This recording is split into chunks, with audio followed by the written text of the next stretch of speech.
Students, कैसे हैं आप सब। उम्मीद करता हूँ आप सब खैरियत से होंगे। आज का हमारा टॉपिक है religion a non legal source of legal system. तो पहले हम इंट्रोडक्शन को डिस्कस करेंगे, फिर लिटरल मीनिंग और इस तरह फिर स्टेप फॉरवर्ड मूव करेंगे। तो अब हम डिस्कस करते हैं introduction of religion. Religion has played a fundamental role in shaping the human societies and the legal system.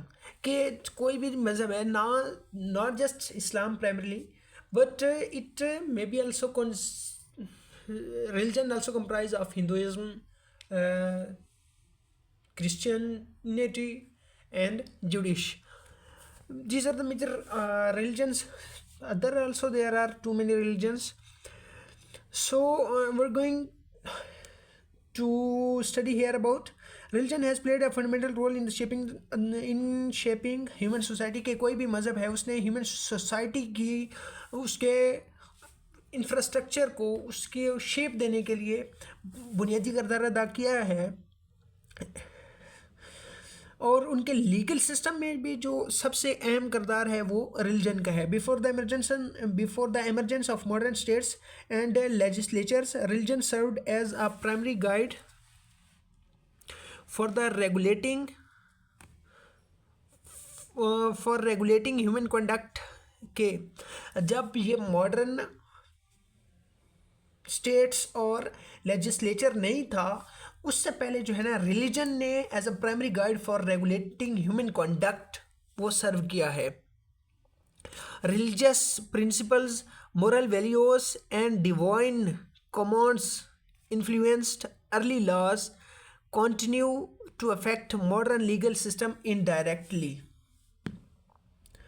क्या जो रिलीजियस प्रिंसिपल्स होते हैं, मोरल वैल्यूज़ होते हैं और जो डिवाइन कमांड्स होती हैं, influenced early laws continue to affect the modern legal system. के जो रिलीजियस प्रिंसिपल्स थे या मोरल वैल्यूज़ थी या डिवाइन कमांड्स थी, जो डिफरेंट बुक्स में या सहाइफ में नोट डाउन किया गया है उनको, they influenced early laws continue to affect the modern legal system indirectly. Early laws continue to affect modern legal system indirectly.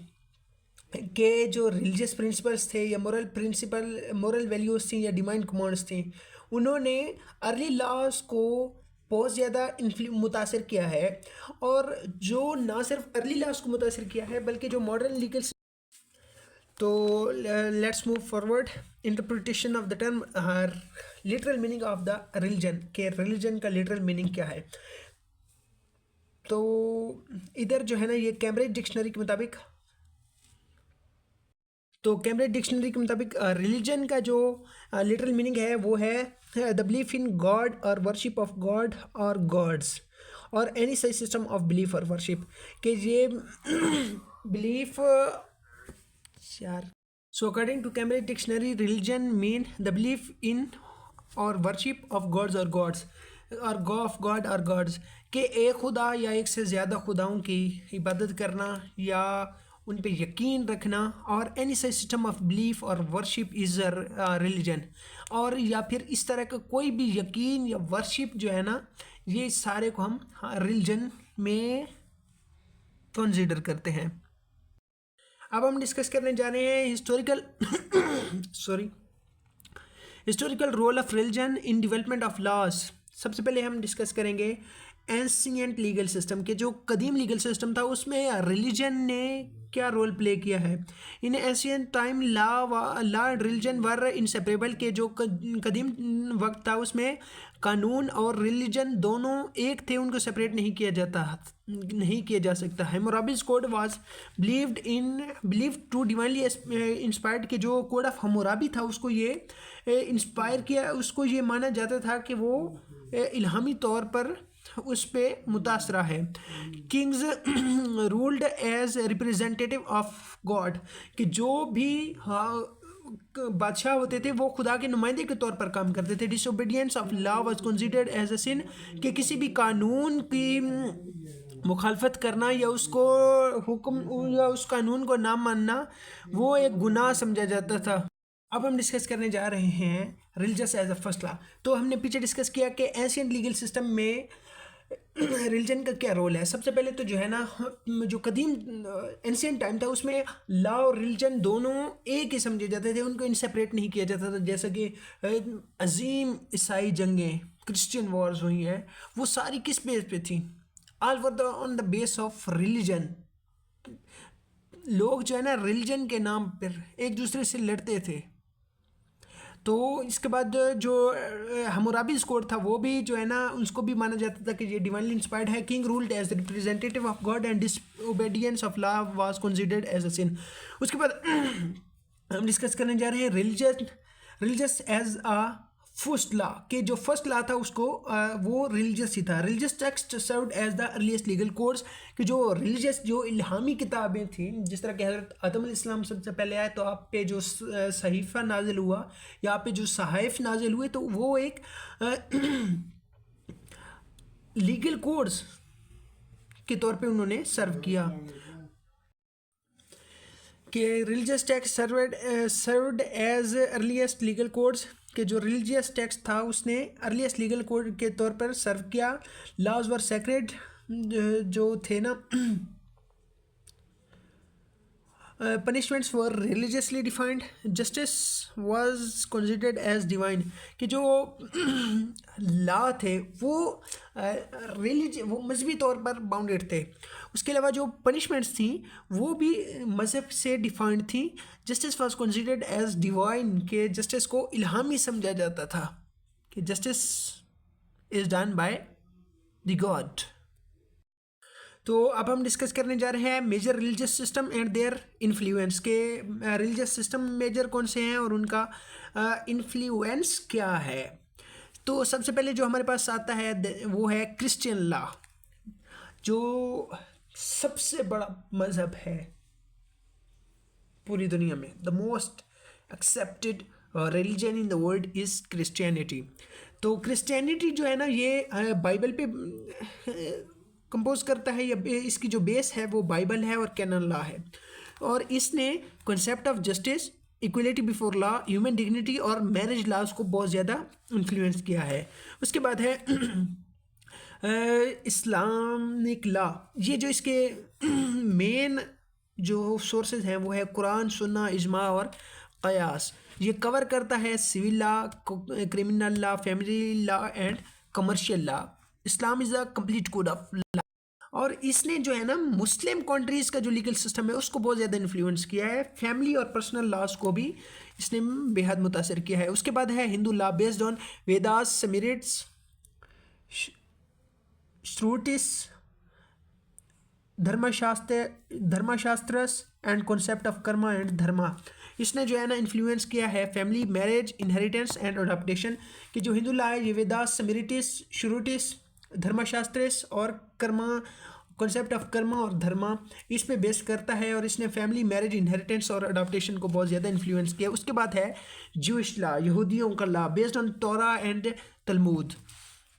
Influence contact law, इसने कॉन्टैक्ट लॉ को बहुत ज़्यादा इन्फ्लुएंस किया।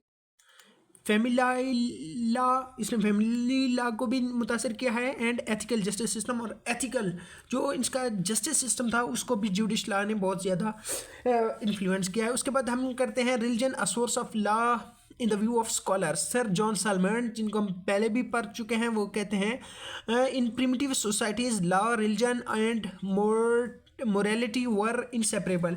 जो प्रिमिटिव सोसाइटी थी उनमें लॉ, रिलीजन और morality ये इनसेपरेबल थी, मतलब दिस वर एज वन। उसके बाद जो है ना, जो इसकी इनकी बुक का रेफरेंस है वो है साल्मंड एंड जूरिस्प्रूडेंस, और आथर जो हैं इसके वो हैं सर जॉन साल्मंड। उसके बाद है T Holland, Thomas Erskine Holland. Religion did not create law directly but acted as pre legal force shaping the legal concept, कि कोई भी जो मज़हब होता है वो लॉ को डायरेक्टली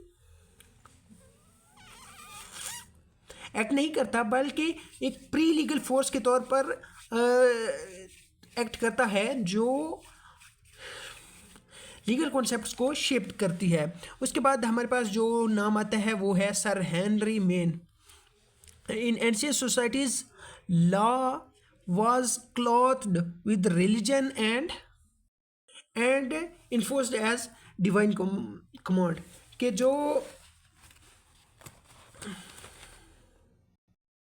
जो हमारे पास एंशियंट सोसाइटी थी उनमें law was cloth with religion and enforced as divine command. के लॉ रिलीजन के साथ कनेक्टेड था और उसको डिवाइन कमांड के तौर पर इनेक्ट करवाया जाता था। अब हम डिस्कस करने जा रहे हैं relationship between religious custom and law.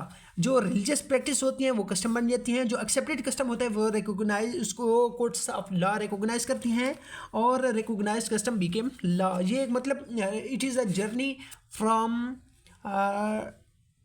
Custom to law. उसके बाद है conclusion. Religion is one of the most influential legal source of non legal source of legal system. Though it does not create law directly, it provides moral values, ethical standards and social norms that shape legal principles।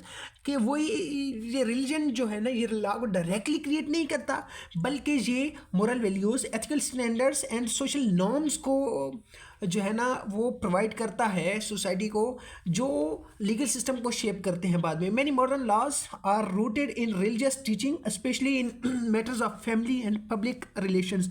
कि जो बहुत सारे law हैं वो जो है ना religious teachings के साथ कनेक्टेड हैं और स्पेशली फैमिली और पब्लिक रिलेशंस में वो रिलीजियस से कनेक्टेड हैं।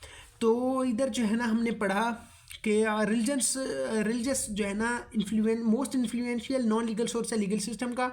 ये लॉ को डायरेक्टली क्रिएट नहीं करता, बल्कि ये moral values, ethical standards and social norms को प्रोवाइड करता है, जो लीगल प्रिंसिपल्स को शेप करती हैं। उसके बाद modern laws are rooted in religious teaching, specially in the matters of family and public relations. तो अब हमने जितना भी पढ़ा है उसको एक नज़र में रिवाइज कर लेते हैं। उसके बाद पहले हमने पढ़ा है religious has played a fundamental role in the shaping societies and their legal system. कि रिलीजियस ने जो है ना सोसाइटीज़ को शेप करने में फंडामेंटल रोल प्ले किया है। कि जब ये मॉडर्न स्टेट्स और लेजिस्लेट नहीं बने थे उस वक्त जो है ना रिलीजियस ने ह्यूमन कॉन्डक्ट को रेगुलेट करने के लिए प्राइमरी गाइड का काम अंजाम दिया। और जो अर्ली लॉ था उस पर रिलीजियस प्रिंसिपल्स, मोरल वैल्यूज़ और डिवाइन कमांड्स ने बहुत ज़्यादा इन्फ्लुएंस किया, जो ना सिर्फ उस वक्त के अर्ली लॉ को अफेक्ट किया बल्कि मॉडर्न लीगल सिस्टम को भी इनडायरेक्टली उन्होंने बहुत ज़्यादा असरअंदाज किया।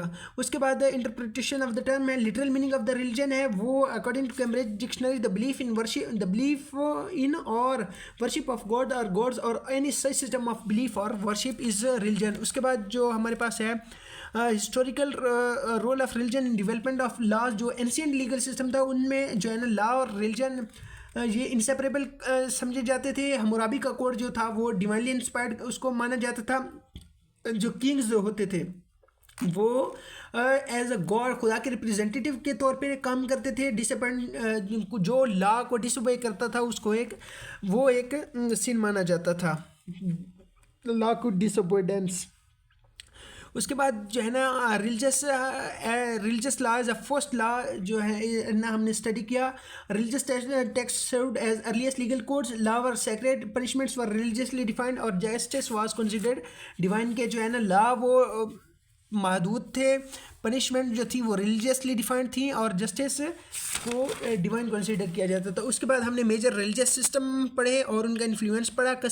जो क्रिश्चियन लॉ है वो बाइबल और कैनन लॉ पे बेस्ड करता है। इसने इन्फ्लुएंस किया concept of justice, equality before law, human dignity and marriage laws.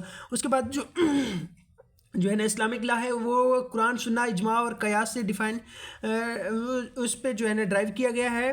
और ये criminal law, civil law, family law और कमर्शियल लॉ को कवर करता है और इसने स्ट्रांगली इन्फ्लुएंस किया है legal system of Muslim countries and family and personal law. उसके बाद है Hindu law based on Vedas, Smritis, Shrutis, Dharmashastras, concept of karma and dharma and influenced family, marriage, inheritance and adoption. उसके बाद है Jewish law, it is based on Torah and Talmud, influenced contract law family law and ethical justice system. उसके बाद religious as a source of law in the view of scholars. उसके पहले हमारे पास है सर जॉन साल्मन। वो कहते हैं in primitive societies law religion and morality were inseparable. इनकी बुक है Salmond on jurisprudence written by sir John Salmond. उसके बाद टी हॉलैंड है, थॉमस रिस्काइन हॉलैंड। ये कहते हैं religious did not create law directly but acted as pre legal force in shaping the legal concept. इनकी भी book है जो हमने लास्ट लेक्चर में डिफाइन की थी, चलो वो मुझे अभी याद नहीं है। उसके बाद है sir Henry Maine in ancient societies law was clothed with religion enforced as divine command. जो एंशिएंट सोसाइटी थी उनमें जो है ना लॉ और रिलीजन मतलब ये भी इनसेपरेबल, ये भी एक दूसरे से कनेक्टेड थे। Relationship between religion custom and law. तो जो रिलीजियस प्रैक्टिस होती हैं वो कस्टम बनती हैं, जो एक्सेप्टेड कस्टम होते हैं उनको लॉ कोर्ट्स रिकॉग्नाइज करती हैं और रिकॉग्नाइज कस्टम बाद में लॉ बन जाते हैं। उसके बाद हमने कंक्लूजन पढ़ा कि जो रिलीजन है ये most influential non legal source है लीगल सिस्टम का। अगरचे ये डायरेक्टली लॉ नहीं क्रिएट करता लेकिन ये मॉरल वैल्यूज़, एथिकल स्टैंडर्ड्स और सोशल नॉर्म्स प्रोवाइड करता है जो लीगल प्रिंसिपल को शेप करते हैं। और many modern laws are rooted in religious teaching, especially in matter of family and public relations. Thanks for hearing. Stay connected. Allah Hafiz.